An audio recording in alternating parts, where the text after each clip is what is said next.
name's Dee and welcome to another episode of Cooking with Dee's Nuts. Today we're going to be making one of my all-time favorite dishes, a simple yet elegant concoction, warm glazed nuts. It's an old family recipe passed down from my father, a sweet winter treat that he used to prepare for us around the holidays. Christmas wasn't Christmas unless my father's nuts were on the table. As always, I like to wash my hands before handling nuts. Now, this is a very easy dish to make in a pinch. See, if you're throwing a party or having a little get-together, it's very easy to handle and your guests can just gobble it up on the go. Now, speaking of guests, I made these for my wife's book club and they were a hit with all her friends. Now, for this recipe in particular, you're gonna definitely wanna use walnuts and pecans. Now, personally, I like to use real African walnuts.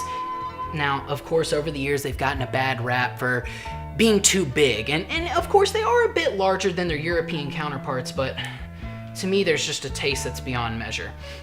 Also, larger nuts retain heat better than smaller nuts, which is very important in the glazing process. I mean, look at how they sit in the palm of my hands. Such grandeur. Now, first you're gonna work on your glaze. As you can see here, it's a brown sugar and maple syrup base with about a cup of rum to give it that extra seasonal kick. Now, of course, if you're gonna be serving your nuts to minors, I'd suggest using maybe half a cup to 3/4. Now, once you get started, you wanna get it all mixed in there until you get a nice thick froth. Then, we're gonna grab our foil pan and we are going to start lining it with our nuts and just start dousing them in there.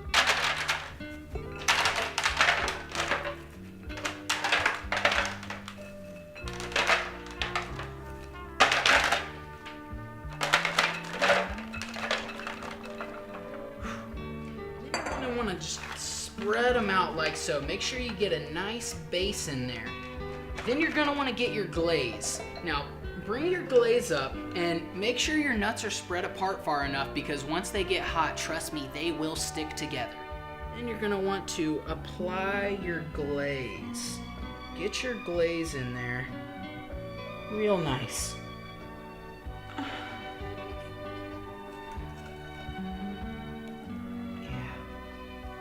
Yep. Now, once the glaze is through, we're gonna wanna throw these in the oven at 375 for about 20 minutes.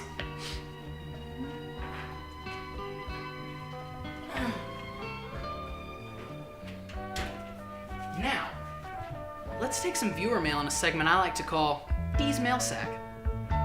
Our first one's from Jocelyn Miller from Boys Town, Kentucky. Jocelyn writes, "Dear Dee, I love your nuts so much. My husband is a cook as well, and the other day he came home and I had your nuts in my mouth.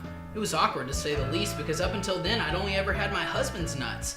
After a bit of wine and a little persuasion, I finally got him to taste your nuts. And now he's a changed man. He insists that we only eat your nuts from now on. Thank you for saving my marriage. Jocelyn." Thank you so much for those kind words, Jocelyn. It warms my soul to know that Dee's Nuts have brought two people closer together. Our next letter comes from Stu Miller, also from Boys Town, Kentucky. Stu writes, "I saw a few episodes back that you dipped your nuts in hot chocolate and they came out perfect. I tried to do the same with my nuts, but I just burned myself. Any advice?" Thanks for the letter, Stu. It's a real simple fix, actually. What you want to do is next time use a small colander with a handle instead. That way you can keep your hands safe and keep your nuts fully submerged in chocolate.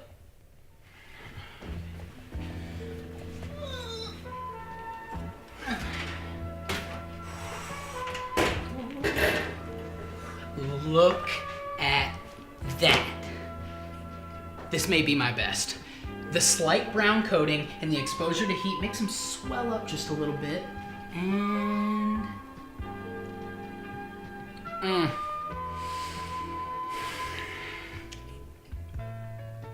As soon as it hits the tip of my tongue, it takes me back. Christmas morning, I'm 7 years old, I'm chomping down on my dad's nuts. Mom's in the corner taking pictures. I wish she was here to take pictures right now. And at home, you should be taking pictures. Get your mom to take some pictures of your nuts. Send them in to me, I'll take a look at them. And then you join us next time on our special Thanksgiving themed episode where we'll all say what we're thankful for and I'll be stuffing my nuts inside a turkey. Until then, this has been Cooking with Dee's Nuts.